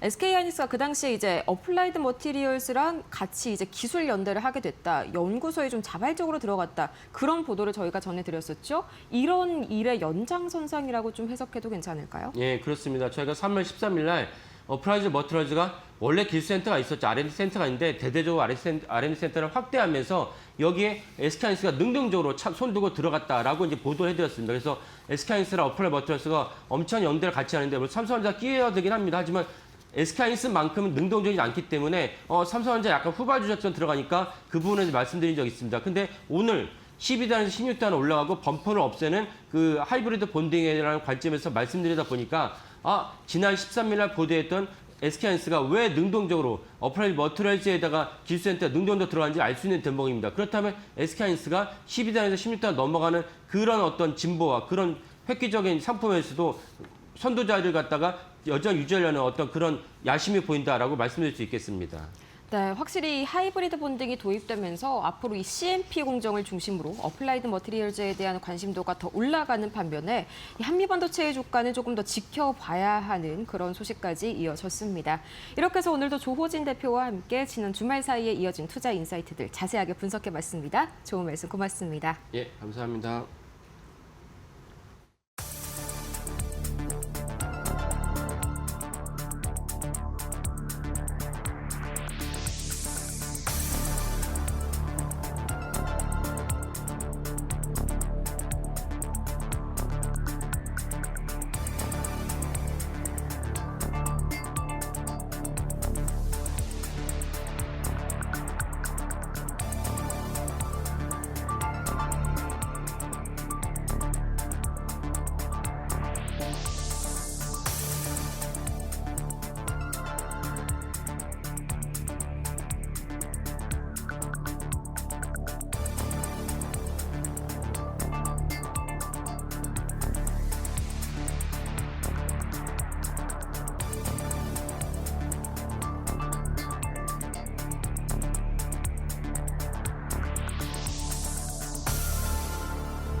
네, 여러분 편하게 잘 쉬었습니까? 4월 6일 월요일입니다. 비가 뭐 오는 듯 하더니 일단 현재는 비가 오질 않고 있습니다. 뭐 잘 날씨 보시면서 오늘은 준비를 좀 잘 갖추셔야 될 것 같습니다. 자, 4월 이제 사실상 뭐 첫째 주가 되겠죠? 자, 이번 주 지난주에 뭔가 변동성은 컸는데 앞서 이제 뭐 그 차트에서 보셨던 것처럼 일단 뭐 반도체주라든가 지수 자체는 지난주 마지막 날 괜찮았죠. 뉴욕 시장은 이제 아시는 것처럼 쉬었기 때문에 지난 목요일 장밖에 없기 때문에 지금 뭐 뉴욕 시장 얘기를 하는 건 큰 의미는 없을 것 같고요. 뉴욕 시장 지난주 목요일 날, 그러니까 우리 시간으로 금요일 날 새벽에 나왔던 것 중에서 눈여겨볼 만한 거는 고용 지표가 생각했던 것보다 괜찮게 나왔다. 그 정도 매크로 지표 정도 뭐 의미가 있게 좀 봐야 될 것 같습니다. 자, 이번 주는 사실 삼성전자 봐야죠. 근데 이제 이거는 국내 쪽에 조금 제한적인 거고 글로벌 전체로 봤을 때는 역시 이러한 상황 이게 뭐 계속해서 가장 큰 변동성의 요인이다 봐야 되겠습니다. 뭐 새벽에 오늘 새벽까지 뭐 주말새 계속 다양한 이란 쪽에서 전해지는 뉴스 보셨겠습니다만 일단 가장 큰 거는 조종사를 구했다라는 거. 그다음에 오늘 새벽에 또 보니까 그 조종사를 구하려고 들어갔던 미국의 또 A130 이거는 이제 수송기죠. 이거하고 이 헬리콥터 2대가 뭐 격추됐다. 이건 뭐 이란 주장이긴 합니다만 뭐 사진도 나오고 해서요. 뭐 그게 완전히 뭐 또 그냥 걔네들의 선전이다 이렇게만 또 보기에는 좀 어려울 것 같기도 하고요. 어쨌든 뭐 그래서 일각에서는 뭐 혹대라도 뭐 더욱을 더 붙였다 뭐 이런 얘기도 나오는데 그거는 이제 추후에 또 상황을 봐야 될 것 같고. 이렇게 이를테면 이제 이란을 공격하게 들어갔던 미군들, 뭐 조종사가 됐든 이 군인들이 뭐 거기서 이제 전사를 하거나 이란 땅에서 전사를 하거나 또는 거기서 이렇게 붙잡혀서 포로가 되거나 이랬을 경우에는 과거에 뭐 베트남이라든가 이라크라든가 아프가니스탄이라든가 등등등 과거에 미국이 다른 나라에 가서 전쟁을 하거나 했을 때 나타난 상황에서 봤을 때는 미국 내에서 아주 극심한 격렬한 반전시, 이 반전 여론을 끌어올리는 영향이 많았습니다. 그래서 만약에 이번에 그 이란 주장대로 또 수송기라든가 헬리콥터가 추락을 했고 거기에서 미군이 사망을 했거나 또 포로로 잡히거나 등등등 이런 일이 벌어진다고 그러면 이거는 이란 전쟁 양상에 굉장히 큰 변수가 될 수 있다라는 점 일단은 감안을 하면서 이러한 상황은 보셔야 될 것 같고요. 그걸 뭐 제외하고는 이번 주에 제일 중요한 건 미국 쪽에서 지표는 앞서도 뭐 자세히 설명을 드렸겠지만 CPI가 있겠고 뭐 국내에서 이제 하는 금토기도 있긴 한데 뭐 국내는 사실은 좀 그 통화 정책에 있어서는 뭐 사실은 입지가 별로 없죠. 그렇고 국내에서 역시 삼성전자 잠정 실적 발표 7일 날 이제 내일입니다. 내일 또 아침 일찍 나올 텐데 지금 뭐 오늘 주말에 나온 거 보니까 메리츠증권 쪽에서는 50조가 넘는 지난주에 시티가 그랬고 메리츠증권도 국내에서는 처음으로 국내 증권사는 처음으로 또 50조가 넘는 그런 영업이익 추정치 전망치를 내놨더라고요. 잠시 후에 뭐 삼성전자 얘기할 때 자세히 말씀을 드리겠습니다만 어쨌든 그런 부분들이 있어서 시장에서 기대치는 큰 것 같습니다. 그래서 지난주도 말씀을 드렸는데 만약에 이란 전쟁 상황이 더 나빠지지 않는 쪽으로 그러니까 지난 목요일 뉴욕 시장 분위기처럼 그날도 뭐 잘 아시겠지만 3일 연휴를 앞두고 뉴욕 시장에 매수세가 들어오면서 주가가 오르지 않았습니까? 뭐 다 오른 건 아니고 혼조로 마감되긴 했습니다만 나스닥이 어쨌든 나스닥 S&P 500으로 올랐거든요. 그 전까지 9주 동안 내리 매주 목요일마다 미국 시장이 하락을 했었는데 지난주 같은 경우는 3일 연휴에도 불구하고 오히려 시장이 이렇게 반등을 했다라는 거는 그만큼 이란 전쟁의 이 변수가 이 부분이 시장에서 미치는 영향이 좀 제한되는 게 아니냐라는 그런 어떤 해석들이 나오고 있습니다. 그래서 만약 그런 것들이 이번 주까지도 계속 된다, 이번 주에도 계속 진행이 된다고 하면 삼성전자의 실적이 시장에서 예상한 40조 원대가 아니라 만약에 메리츠라든가 시티에서 얘기한 대로 뭐 그 정도 50조 전후까지 나온다고 그러면 어닝 서프라이즈죠. 그럼 시장의 변화가 또 있을 수 있다. 그런 점들이 이번 주에는 굉장히 중요한 변수가 될 것 같다. 이렇게 좀 볼 수가 있겠습니다. 다시 이제 이 얘기를 삼성전자 얘기를 좀 더 해보죠. 32만 전자 이거는 이제 시티 얘기고요. 오늘 메리츠증권은 새벽에 나온 메리츠증권 얘기는 31만 원. 어쨌든 30만 원대까지 지금 목표 주가로 올라갔고 그 다음에 SK하이닉스는 지금 170만 원 뭐 때까지 계속해서 지금 목표 주가가 올라가고 있는 그런 상황입니다. 증권가 이렇게 자신하는 이유는 이제 크게 두 가지라고 볼 수가 있겠는데요. 일단 기본적으로 실적 전망치가 계속 상향입니다. 지금 뭐 하이닉스 200조 가까이, 삼성전자는 좀 뭐 300조 가까이 얘기가 나오고 합쳐서 뭐 올해 2026년 영업이익이 500조를 넘을 것이다. 그 다음에 내년에는 거기서 다들 100조 정도씩 뛰죠. 그러니까 내후년 2027년에는 이게 700조 전후까지 좀 늘어날 거예요. 일단 이런 얘기들이 좀 계속해서 좀 나오고 있고요. 일단 뭐 연간 전망치는 차치하고 분기 전망치들이 지금 뭐 눈에 띄게 계속해서 상향 조정이 되고 있다라는 거. 지금 이번에도 삼성전자 SK에서 한 달 전에 대비해서 한 20-30% 정도 실적 전망치가 좀 올라가고 있는 그런 상황이라는 점을 감안하면 어쨌든 이번 7일 날 잠정 실적 발표가 참 여러 가지로 큰 의미가 있겠다라고 볼 수가 있겠는 거고요. 그다음에 이번 삼성전자 실적이 되게 중요한 의미가 되는 거는 좀 전에 말씀드린 거에 연장선상에서 봤을 때 시장의 바람이, 시장의 이 어떤 그 결이 마치 우리가 이제 한 2월 말 3월쯤 됐을 때 갑자기 약간 따뜻한 느낌이 느껴질 때 그런 거 있지 않습니까? 바람의 결이 달라지다는 표현을 보통 그럴 때 쓰죠. 계절이 좀 바뀐다라는 거를 이제 몸으로 느끼는 걸 의미하는 건데, 그런 것처럼 좀 시장이 지난 3월 내내 아주 냉랭한 찬바람이 불고 굉장히 급변동 때문에 불안한 마음으로 좀 지내다가 그런 어떤 시장의 흐름들이, 바람이 약간의 결이 바뀔 수 있는 삼성전자 실적을 계기로 말입니다. 그런 기회가 될 수 있다라는 거고, 그다음에 또 하나가 이제 이란 전쟁의 시장 영향력이 이제 이런 실적 때문에 좀 줄어든다고 그러면 이제는 이제 시장이 조금 더 이제 매크로라든가 펀더멘탈 쪽으로 관심을 더 가져갈 가능성이 높다. 이렇게 되면 시장의 바람이 결국 바뀌는 거죠. 이런 부분들에 굉장히 중요한 변곡점이 삼성전자의 내일 잠정 실적 발표가 될 것이다. 그렇게 얘기를 좀 하고 있습니다.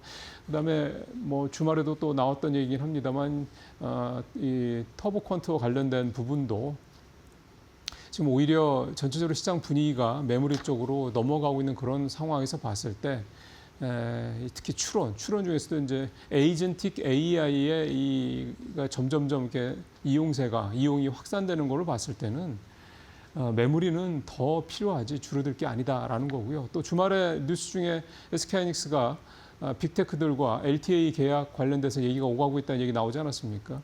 SK하이닉스가 이런 얘기가 나온다라는 거는 이 빅테크들이 당연히 삼성전자도 똑같이 얘기를 할 겁니다. 지금 뭐 HBM이 뭐 SK하이닉스가 워낙에 주도권을 쥐고 있으니까 먼저 하이닉스와 얘기를 하는 걸 테고, 하이닉스와 어느 정도 얘기가 되고 난다면 당연히 하이닉스만 해서 자기들이 원하는 걸 충분히 다 확보를 못할 거기 때문에 당연히 삼성전자로 올 수밖에 없을 겁니다. 그럼 전체적으로 이 메모리 반도체의 이 계약 어떤 그런 관행 방식에도 변화가 올 수 있다라는 점, 이런 것들도 결국은 뭐 30만 원대, 뭐 170만 원대, 뭐 이렇게 증권사들이 목표 주가를 이렇게 높여 잡고 있는 그 가장 큰 배경이 될 수 있다, 이렇게 좀 볼 수가 있겠습니다. 자, 세 번째 얘기도 해보죠. 외국인 얘기도 좀 해봐야 될 것 같습니다. 지난주 금요일 얘기인데요. 지난주 목요일 날이었나요? 장이 4% 빠질 때였죠. 그때 외국인이 팔긴 팔았습니다. 근데 계속 뭐 조 단위로 팔다가 갑자기 매도 규모가 4천억대로 줄었죠. 그래서 4천억을 평소에 외국인이 팔았다고 그러면은 외국인 많이 팔은 이런 생각을 보통 얘기를 하는데 요즘은 그렇지 않죠. 워낙 조 단위로 팔기 때문에. 자, 표로 한번 보시죠. 요약을 아주 이데일리에서 잘 해놨습니다. 3월에 35조 8천, 거의 36조 팔았죠. 하루 평균 1조 7천억 원이니까 4천억, 아까 말씀드렸던 금요일 날 4천억 팔았다라는 거, 금요일 날은 샀고 목요일 날 4천억 팔았다는 건 되게 별로 안 판던 거예요. 4분의 1밖에 안 된다는 거죠. 그런 상황에서 이제 금요일 날 외국인이 8천억 가까이 또 순매수를 해서, 이게 물론 이틀 가지고 얘기할 수는 없습니다. 그리고 사실 산 건 하루밖에 없으니까 이거를 어떤 의미로 봐야 되느냐라고 좀 볼 수가 있겠고, 좀 보시는 것처럼 외국인 보유 비중도 그만큼 줄었죠. 2월 말 고점 대비해서는 지금 한 1.5%포인트 이상 좀 줄어든 그런 상황입니다. 그런 부분들도 좀 있겠고요. 이게 이제 어떻게 될 거냐, 이거는 사실 모르죠. 오늘 당장 또 외국인이 조 단위로 또 팔 수도 있습니다. 전혀 알 수가 없습니다. 근데 이제 이렇게 앞서 두 가지 얘기도, 외국인 수급 문제, 그다음에 그동안 3월에 얼마나 많이 외국인이 팔았는지 저런 것들을 좀 봤을 때, 또 삼성전자 SK하이닉스 같은 경우를 지난주 후반에 보면 외국인도 외국인입니다만 특히 그 고액 자산가들이 좀 굉장히 많이 산 종목이 삼성전자, SK하이닉스였단 말이에요. 그런 점들을 감안할 때 뭔가 변화가 좀 오고 있다라는 거를 좀 어느 정도 유추해 볼 수 있다. 이렇게 얘기가 좀 될 수 있겠습니다. 지금 뭐 우리 시장 같은 경우 코스피 같은 경우 퍼 기준으로 7% 7점 몇 이렇게 되죠. 그러니까 7대까지 퍼가 7배 수준까지 좀 떨어져 있는 상황이니까 뭐 과거 평균치 10배 기준은 훨씬 좀 한 30% 이상 더 못 미치고 있는 거지 않습니까? 그럼 이것만 놓고 보더라도 사실 지금은 국내 주식은 충분히 사도 될 정도로 좀 많이 내려왔다 이런 얘기가 되는 거고 이란 전쟁 상황이 지금 아직은 뭐 확실하게 종전된다 이런 얘기를 할 수 없는 상황이긴 분명합니다만 실은 아시겠지만 이게 확인되고 나면 이미 장은 올라가 있죠. 그러니까 그런 점들을 감안했을 때 이번 주가 우리 시장이 좀 뭔가 좀 새로운 어떤 뭔가 변화가 모색되는 굉장히 어떤 분기점이 될 수 있겠다 이런 생각을 앞서 쭉 전해드린 내용이지만 여기서도 외국인 수급에서도 좀 볼 수 있지 않겠냐 그런 생각을 좀 해보게 됩니다. 자 이제 마지막으로 펀드 와치를 좀 해봐야죠. 최근에는 2차 전지가 섹터 전체로 놓고 봤을 때는 제일 나은 모습을 보이고 있습니다. 표 한번 보시죠. 지난주에 이제 5개 상위 5 종목들 섹터들 나온 것들 보면 2차 전지가 1위, 그다음에 3위, 4위 이렇게 차지했죠. 그러니까 상위 5개 상품 중에 3개가 2차 전지라는 거고 화장품이 의외로 2위에 있다는 게 눈에 띕니다. 그다음에 롱 코스닥 150 숏 선물 저게 또 하나가 따로 있고 뭐 저거는 이제 아무래도 순자산액이 300억밖에 안 되는 상품이다 보니까 조금 시장 영향력은 제한적인 거죠. 그래서 어쨌든 지금 보시면 2차 전지가 가장 높은 수익률을 내고 있다. 일주일 동안 그렇다는 얘기고요. 근데 또 2차 전지 쪽 보면 이 레버리지 상품 같은 경우 한 달 동안에는 무려 23%. 두 개 다 레버리지 상품이지 않습니까? 1위하고 3위가 한 달 동안만 놓고 보면 30% 전후의 그런 아주 많은 그 손실을 기록을 하고 있습니다. 연초 위에 봤을 때도 뭐 이제 플러스권을 좀 기록을 한 거고요. 그러니까 그런 점 이만큼 2차 전지가 최근 1, 2주 동안 좋았던 거지 올해 전체로 봤을 때는 아직은 2차 전지가 수익률이 이렇게 좋은 건 아니다 이렇게 좀 볼 수가 있겠고요. 앞으로는 또 모르지만요. 전체적으로 보면 평균 수익률이 지난주에 마이너스 5% 우리 주식시장 쪽 좋지 않았던 거죠. 해외는 마이너스 0.16% 확실히 우리가 낙폭이 좀 컸습니다. 그럼에도 불구하고 어쨌든 계속해서 시장 쪽에는 돈이 좀 들어오고 있다. 이거는 결국 시장에 대해서 여전히 기대감들을 많이 갖고 계시다. 이렇게 좀 해석을 해볼 수가 있겠습니다. 마치겠습니다.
네, 주말 사이에 트럼프 대통령이 이 협상 시한을 하루 더 연장한 가운데 지금 이 시각 코스피 야간 선물이 약보합권에 흘러가고 있습니다. 여전히 좀 긴장감이 서려 있는 오늘 아침인데 과연 이런 월요일 시장 어떻게 철저하게 대비를 해봐야 할지 김영재 SK증권 명동지점 부장 모시고 이야기 나눠볼게요. 어서 오세요. 네, 안녕하십니까? 네, 굉장히 또 오랜만에 뵙는 것 같습니다. 네. 지난주 증시 리뷰도 한번 해봐야 될 텐데 우선 뭐 지난주 금요일에는 이 코스피가 2.7% 좀 상당히 기분 좋게 마무리가 됐었죠. 막판 들어서 외인이 좀 매수로 돌아서는 모습이 나오긴 했는데 주간 전체로 봤을 땐 또 어떤 그림이었는지 궁금하네요. 뭐 사실 지난주에도 국내 증시 변동성이 상당히 심했다라고 볼 수밖에 없는데 네. 특히 이제 코스닥 같은 경우가 주간 단위로 보면 거의 6% 이상, 6.8% 하락 마감했는데 글로벌 최하위였고요. 아무래도 뭐 바이오 쪽에서 좀 변동성이 좀 심했었기 때문에 네. 그런 일이 있었다. 그리고 코스피는 1.1% 하락했는데 근데 전반적으로 글로벌 증시가 좀 반등 기조가 있었습니다. 그래서 나스닥 같은 경우가 이제 한 4.4% 상승을 했고 또 유럽 증시도 대부분 보시면 주요 증시가 3%대 주간 단위 기준으로 상승을 했기 때문에 국내 증시가 좀 약했다라고 볼 수밖에 없을 것 같습니다. 매크로 지표 살펴보시면 원달러 환율이 이제 1,510원대로 아주 소폭 상승했다고 볼 수 있고요. 네. 미국 10년물 국채 금리도 소폭 하락했는데 이거는 이제 또 다시 상승할 가능성이 좀 있어 보입니다. 국제 유가가 WTI 기준 전주 대비 무려 12% 상승한 111달러를 기록했는데요. 그런데 이제 좀 주목하실 거는 유가 급등은 사실 뭐 목요일 후반부터 이제 나타났고 금요일도 이제 지속됐는데 그럼에도 불구하고 증시는 오히려 조금 이제 우상향하려는 반등하려는 시도가 있었다. 그랬네요. 그래서 좀 유가와 어떤 증시 간의 상관관계가 좀 역으로 나타났던 첫 번째 주간이 아니었느냐라고 저는 보고 있습니다. 그리고 이제 국내 지수 주간 흐름을 좀 더 살펴보시면 주말 초반에는 사실 그 직전 주말 사이에 있었던 좀 우려스러운 뭐 중종 리스크 재부각으로 지수가 크게 좀 하락한 면이 있는데 코스닥은 이제 그 당시 이제 시가총액 1위였던 삼성전자 제약이 화요일 하한끝까지 가면서 낙폭 좀 확대했습니다. 근데 주 중반 이후에는 미국과 이란 모두 좀 전쟁을 좀 종식하겠다는 발언이 좀 나오면서 증시는 반등했는데 그래서 그 다음 날 트럼프 대통령이 종전을 좀 조기에 하겠다는 그런 선언을 할 줄 알았는데 오히려 반대로 향후 2, 3주 동안 이란을 더 강하게 공격하겠다는 뭐 그런 언급을 인해서 증시가 이제 급락하는 그런 상황이 발생했는데 네. 이후 미국 증시가 이제 이란이 이제 호르무즈 해협 개방을 위해서 오만과 논의하고 있다 뭐 이런 소식으로 인해서 반등을 하면서 국내 증시도 금요일 날 반도체 종목 위주로 반등이 나왔지만 코스닥은 반도체 수치마가로 상대적인 약세가 좀 지속됐다 볼 수 있습니다. 네. 업종별로 하락폭이 좀 큰 업종이 또 지난주에 나왔는데요. 5% 이상 하락한 업종은 9.8% 하락한 의료정밀업, 7.6% 하락한 전기가스업, 그다음에 증권업과 뭐 의약품 업종이 있었습니다. 외국 수급 상황이 좀 특이했는데 코스피에서 6조 6천억 원의 순매도가 나타나면서 7주 연속 순매도가 이뤘고 코스닥에서는 500억 정도 순매수 전환이 나타났는데 사실 주 후반 금요일에 코스피에서 지금 외국인이 9,300억 순매수했다는 점으로 네. 이번 주에는 삼성전자 실적 발표가 있는 만큼 전체적으로 순매수 전환 가능성도 있지 않나라고 볼 수 있는 그런 한 주가 되겠습니다. 네, 뭐 그동안은 계속해서 외인이 팔기만 했었는데 이제 이번 주를 기점으로 환율도 좀 어느 정도 진정이 되고 또 삼성전자 실적이 힘입어서 다시 한번 좀 외인이 복귀할 수 있는 네. 한 주가 되지 않을까 뭐 이런 기대감이 가득한 하루네요. 자, 근데 이제 윅비 지수 편입 이후에 환율이 생각보다 그렇게 드라마틱하게 개선되는 모습은 아니더라고요. 환율은 좀 어떤 흐름을 겪었을까요? 네, 사실 뭐 세계 국제지수 편입으로 인해서 사실 뭐 환율이 하락할 수도 있었지만 지금 이란 전쟁이라는 그런 좀 더 강력한 재료가 버티고 있는 상황에서는 오히려 환율의 상승을 좀 막아주는 역할이 좀 더 중요하지 않나 그렇게 보고 있는데 일단 정말로 효과가 있었는지를 검증해 보기 위해서 제가 달러 인덱스와 원달러 환율의 어떤 상대 강도를 좀 비교를 해봤는데 네. 3월 달이죠. 저희가 국제지수 편입하기 이전인 3월 달에는 달러 인덱스가 2.4% 강세였는데 원달러 환율은 오히려 3% 상승해서 원화 약세가 좀 더 심하게 나타나는 그런 모습이 나타났다라고 보고 있습니다. 네. 뭐 원화 약세가 더 심했던 것은 아무래도 외국인 매도세가 상당히 좀 강하게 나타났기 때문에 어쩔 수 없었다. 그리고 아시아 통화도 동반 약세를 기록했기 때문이다라고 볼 수 있습니다. 근데 4월만 보시면 달러 인덱스는 지금 0.07%가 상승했습니다. 그래서 소폭 좀 강보합 수준인데 환율은 뭐 소폭이지만 오히려 하락을 했다는 점. 빠졌네요. 네, 그래서 0.03% 정도 빠졌는데 아무래도 원화를 매입하려는 신규 수요가 좀 발생했기 때문으로 좀 볼 수 있겠습니다. 뭐 아시다시피 세계 국제 지수가 이제 전 세계 3대 채권 지수 하나인데요. 우리나라가 이제 이번 4월 1일부터 신규 편입됐고 우리나라 국채를 매입하기 위해서 향후 8개월 동안 최대 90조 원 자금이 유입될 것으로 예상되고 있습니다. 자금 유입은 사실 국채의 어떤 가격 변동을 최소화하기 위해서 8개월에 나눠 균등하게 지금 유입될 것으로 보고 있는데 월간으로 본다면 월 초반에 좀 더 많은 자금이 유입되는 경향이 있고 실제 지금 3일간 월간 예상 유입액의 한 40% 수준인 4조 원 정도가 국제 순매수에 사용된 것으로 추산되고 있습니다.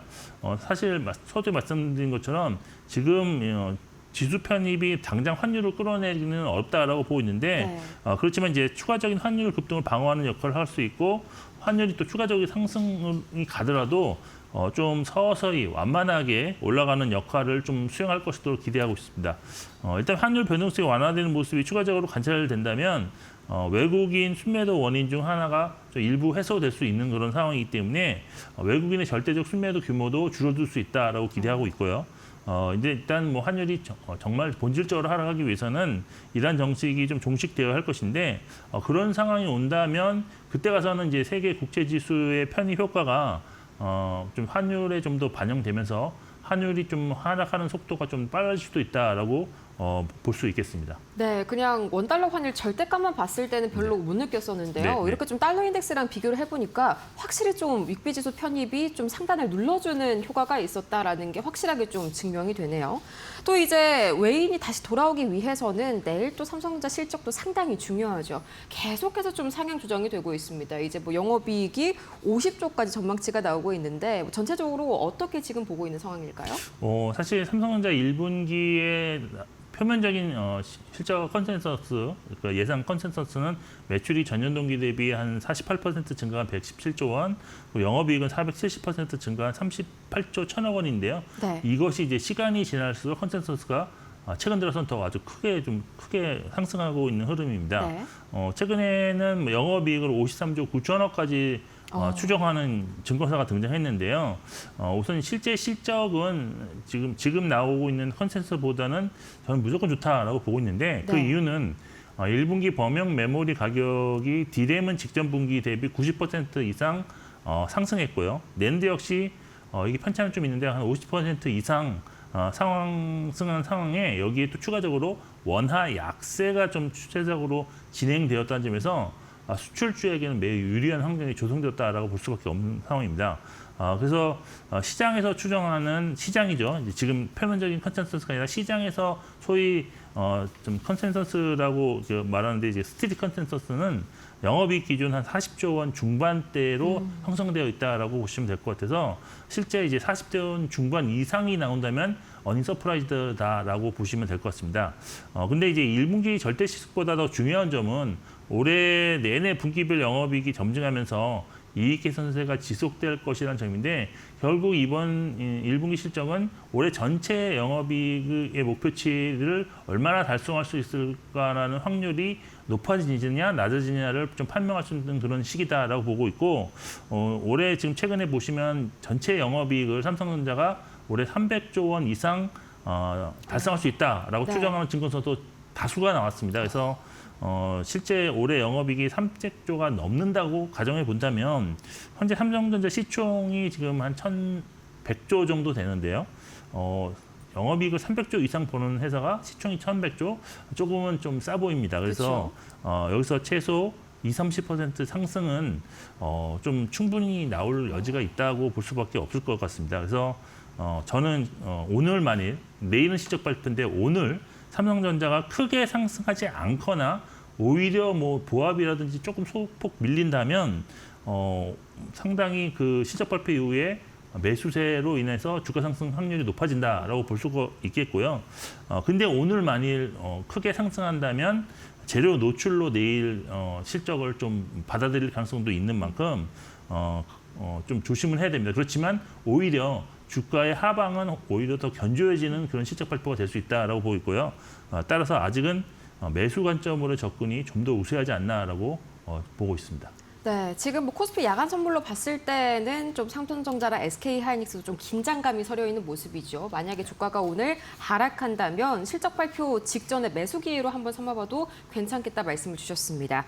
그러면 이번 실적 시즌에 또다시 또 주목해야 하는 업종이 있다면 어떤 게 추가로 있을까요? 사실 이번 1분기 실적 시즌에서의 업종별 편차가 좀 심하지 않을까라고 저는 그쵸. 보고 있는데요. 일단 전통적인 수출 업종은 환율 효과 때문에 상당히 양호할 수 있을 것이고 또 원재료 수입 비중이 높은 업종, 예를 들어 음식료 같은 업종들은 예상보다 훨씬 저조한 실적을 기록할 수도 있다라고 보고 있습니다. 따라서 1분기 실적 동안에는 확실한 실적 성장이 예상되는 업종이거나 또 수출 주력 업종 내에서 좀 투자 종목 선정이 좀 선별되어야 된다라고 보고 있는데 일단 수출 업종 주목하는 원인은 1분기 평균 원달러 환율이 지금 1,480원대로 나타나고 있는데 작년 대비해서 이것이 한 11% 이상 증가했기 때문에 절대 매출액도 증가하고 또 매출 성장률도 좀 상당히 좀 커질 수 있다. 그리고 뭐 이익은 당연히 또 따라서 이익률도 높아질 수 있기 때문입니다. 통계에 따르면 지난 3개월 전 대비 현재까지 이제 이익 추정치가 가장 크게 상승하는 업종은 증권 업종인데요. 작년 대비로는 한 70% 이상, 그리고 직전 분기인 4분기 대비로도 40% 이상 실적이 증가했을 것으로 전망되고 있습니다. 실제 지금 하루 평균 거래 대금이 직전 분기 대비 이상 80% 이상 증가한 상황이고요. 또 자기 자본으로 주식이나 채권에 투자하는 PI 부분에서의 평가이익이 극대화됐을 것으로 볼 수 있겠습니다. 사실 근데 1분기 실적이 크게 증가할 것으로 예상됨에도 불구하고 최근 시장 상황이 좀 안 좋은 관계로 최근 증권주 주가는 사실 업종 내에서도 가장 많이 하락한 업종이 증권 업종입니다. 네. 그래서 현재 밸류에이션 매력이 크게 증가한 상황이기 때문에 1분기 실적 시즌에는 브로커리지의 강점을 가진 증권사라든지 아니면 아직 상승이 크지 않았던 중소형 증권사에 대한 관심을 높이시는 전략 유효할 것으로 보고 있습니다. 그리고 그 다음으로 3개월 전 대비 현재 영업이익 추정치가 상승한 업종이 정유업종인데요. 현재 같은 고유가 지속은 재고평가 이익이 크게 증가할 수밖에 없는 상황이고요. 또 향후의 유가 전망도 뭐 전쟁이 끝나더라도 이거부터 뭐 드라마틱하게 낮아지는 게 아니라 고유가 수준이 유지될 가능성이 높다라는 전망이 우세하기 때문에 네. 정유업종 역시 1분기 실적 시즌 좀 주목해야 될 업종을 보고 있습니다. 그리고 이제 환율과 관련해서 또 주목해야 될 것은 북미 지역 수출 비율이 높은 북미 지역입니다. 이게 중국 지역이 아니라 북미 지역 네. 수출 비율이 높은 화장품주들이 어닝 서프라이즈를 기록할 가능성이 있다고 보이고 그리고 반도체 소부장 종목은 1분기를 기점으로 분기별로 실적 개선세가 좀 더 점증되는 그런 모습이 나타날 수 있기 때문에 실적 발표 이후에도 매수 관점 접근이 좀 유효한 업종은 반도체 소부장이라고 정리해드리겠습니다. 네, 반도체 소부장 그리고 증권, 정유, 화장품까지 이번 실적 시즌에 좀 큰 기대감 안고 지켜보시면 좋을 것 같습니다. 근데 이제 업종별로 보자면 지난주에 아무래도 좀 바이오 업종의 급락세를 좀 이야기를 안 하고 갈 수가 없겠죠. 아무래도 좀 그 중심에 삼천당 제약이 좀 있을 것 같습니다. 네, 사실 지난주 바이오 업종이 심하게 좀 하락했다고 저는 네. 개인적으로 보고 있는데 일단 수급적 요인 그리고 심리적 요인이 좀 복합적으로 작용하면서 업종 전반적에 대해서 상당히 어떤 매도세가 좀 크게 나타났습니다.